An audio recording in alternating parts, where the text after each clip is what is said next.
Why the Santander Bank US app is not working properly. Today we will discuss the complete details. Don't skip the video, watch the full video. Hello guys and welcome back to my YouTube channel Shaem Tech BD. Today I will discuss how to fix Santander Bank US app. Unfortunately it no longer works. I have a request. If you are new to channel, please subscribe and stay with us.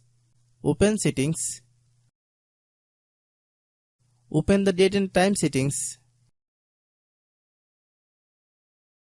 Tap set time automatically to reset time to whatever location you are currently at. Click back.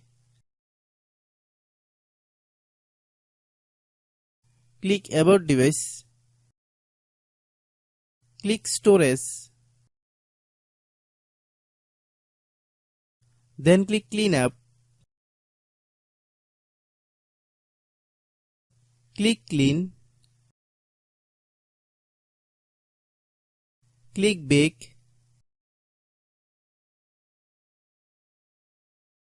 Click apps. Click app management. Find Santander Bank US app. Click Santander Bank US app. Click storage use.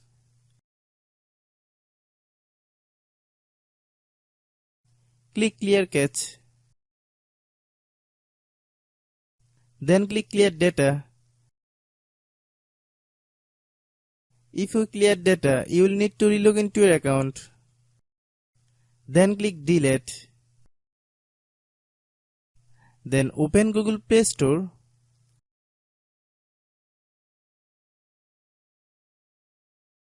Then search Santander Bank US app. Click Santander Bank US app. If you get any update, please update. Hope your issue is resolved. If anyone still has problem, it might be a server problem. Please try again after a while. Hope you understand. I have a request. If you are new to channel, please subscribe and stay with us. By watching my tutorial for more tech videos, you can subscribe.